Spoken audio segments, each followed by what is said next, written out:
Hello everyone, welcome back to our YouTube channel.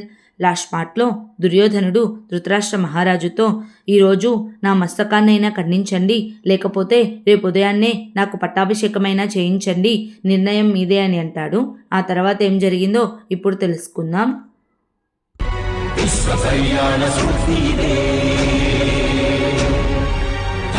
ధర్మము ఆది అనంతము సత్యమసత్యము సాధకలంకము జాత్యంకార పర్యవసానము శక్తి ఇదే భక్తి ఇదే జీవన్ ముక్తికి మార్గమిదే పంచమ వేద సారం మహాభారతం కృష్ణుడు చూపిన లీల ఇది జీవన వేద మార్గమిది గీత జనించిన క్షేత్రమే ఇది మహాభారతం.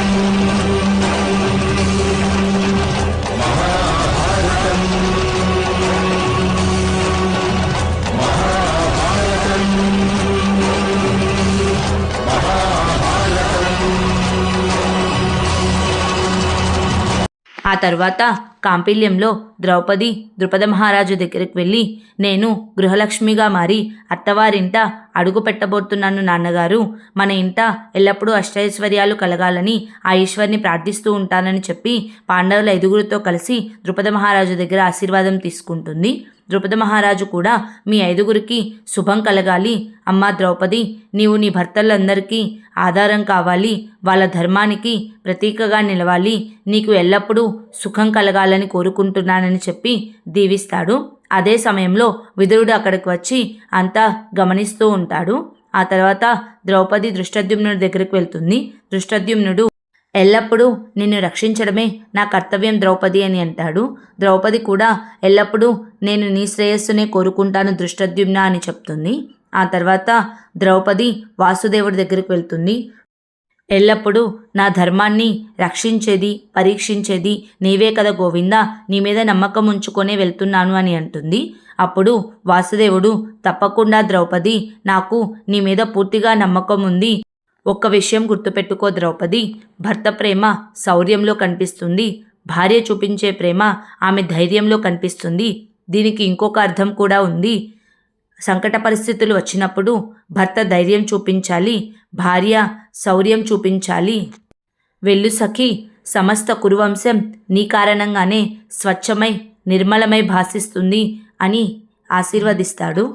ఆ తర్వాత ద్రౌపది శిఖండిని దగ్గర కూడా ఆశీర్వాదం తీసుకొని కుంతీదేవితో కలిసి బయలుదేరుతుంది.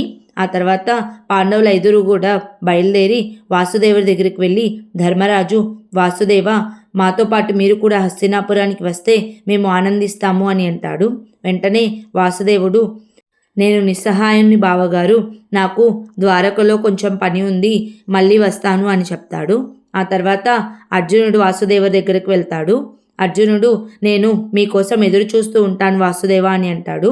అప్పుడు వాసుదేవుడు, త్వరలోనే మనం కలుద్దాం పార్థ, కానీ ఒక విషయం గుర్తుపెట్టుకో, యథో ధర్మ తథో జయ, ఎక్కడైతే ధర్మం ఉంటుందో అక్కడే విజయం ఉంటుంది అని చెప్తాడు. ఆ తర్వాత వాసుదేవుడు విదురుడి దగ్గరికి వెళ్ళి, ప్రణామాలు మహామంత్రి విదుర అని అంటాడు.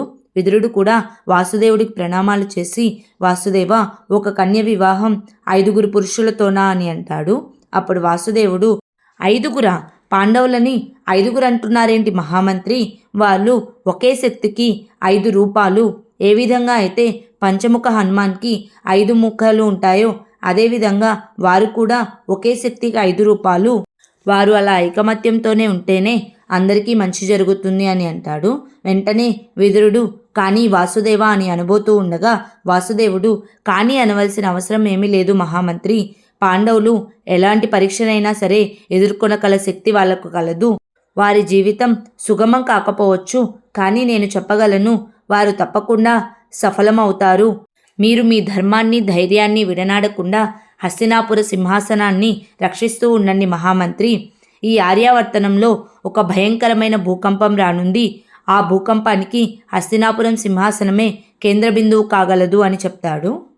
ఆ తర్వాత హస్తినాపురంలో ధృతరాష్ట్ర మహారాజు తన బాల్యం నుంచి తనకు సింహాసనంపై కల శ్రద్ధ, ఆకాంక్ష అవన్నిటినీ గుర్తు తెచ్చుకుంటూ, దుర్యోధనుడు తనకు చేసిన అవమానాన్ని గుర్తు చేసుకుంటూ సింహాసనంపై అడుగులు వేస్తూ సింహాసనంపై కూర్చొని చాలా బాధపడుతూ ఉంటాడు. అదే సమయంలో గాంధారి అక్కడికి వచ్చి నాథా అని పిలుస్తుంది. అప్పుడు ధృతరాష్ట్ర మహారాజు, గాంధారి, నీవు నుంచున్న దగ్గర నుంచి సింహాసనానికి ఎన్ని అడుగులు ఉంటాయో చెప్పగలవా అని అంటాడు. అప్పుడు గాంధారి 51 అడుగులు నాథా అని అంటుంది. వెంటనే ధృతరాష్ట్ర మహారాజు, కాదు, 7 అడుగులు, కేవలం 7 అడుగులు మాత్రమే దూరం ఉంది. కానీ ఆ 7 అడుగులు 7 నరకాలుగా ఉంటాయి. నేను ఈరోజు ఆ 7వ నరకాన్ని చూశాను. మన కొడుకే మనల్ని సన్యాసం తీసుకోమన్నాడు గాంధారి అని ఏడుస్తూ ఉంటాడు. అప్పుడు గాంధారి, ఈ దోషం నాదే నాథా, పిల్లలకు సంస్కారం నేర్పించాల్సిన బాధ్యత తల్లిదే కదా అని అంటుంది. అప్పుడు ధృతరాష్ట్ర మహారాజు, పిల్లలు తండ్రిని ఆదర్శంగా తీసుకుంటారు కదా అని అంటాడు. కానీ ఇప్పుడు దోషం సంస్కారంలో ఉందో ఆదర్శంలో ఉందో నాకేమీ అర్థం కావడం లేదు గాంధారి అని అంటాడు. అప్పుడు గాంధారి, మీరు ఇప్పుడు కూడా దుర్యోధనాన్ని నిరోధించవచ్చు నాథా అని అంటుంది. అప్పుడు ధృతరాష్ట్రుడు, నేను అది చేయలేను గాంధారి, నేను ఎప్పటికీ అలా చేయలేను. ఇప్పటి వరకు కురువంశంలో ఒక్క పుత్రుడు కూడా తండ్రిని ఎదిరించి మాట్లాడలేదు. మన దుర్యోధనుడి పదవీకాంక్ష ఎంతలా పెరిగిపోయిందంటే అతడు తన తండ్రిని నన్నే ఎదిరించి మాట్లాడుతున్నాడు అని బాధపడతాడు. అప్పుడు గాంధారి, దుర్యోధనుడు మిమ్మల్ని ఎదిరించడు, ఆ నమ్మకం నాకుంది. వాడి మనసులో మన పైన ప్రేమ, ఆదరణ ఎప్పుడూ అలానే ఉంటాయి అని అంటుంది.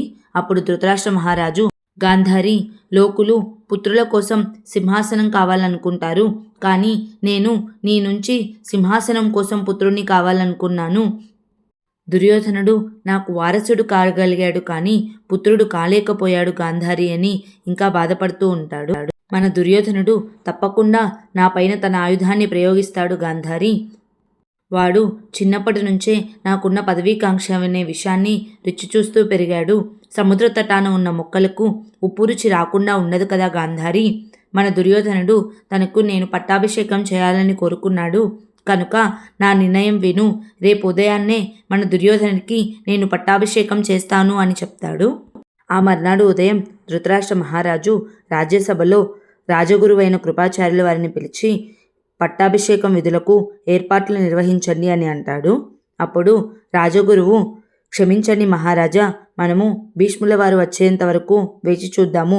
ఇంత పెద్ద నిర్ణయాన్ని వారు లేకుండా తీసుకోవడం ఉచితం కాదు అని అంటాడు. అప్పుడు ధృతరాష్ట్ర మహారాజు, ఉచితం కానివి కొన్నిసార్లు తప్పనిసరి అవుతాయి. మీరు విధులను ప్రారంభించండి, ఇది నా ఆదేశం అని అంటాడు.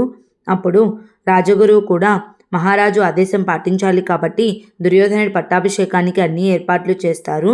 ఆ తర్వాత దుర్యోధనుడిని పాలతో అభిషేకం చేస్తారు.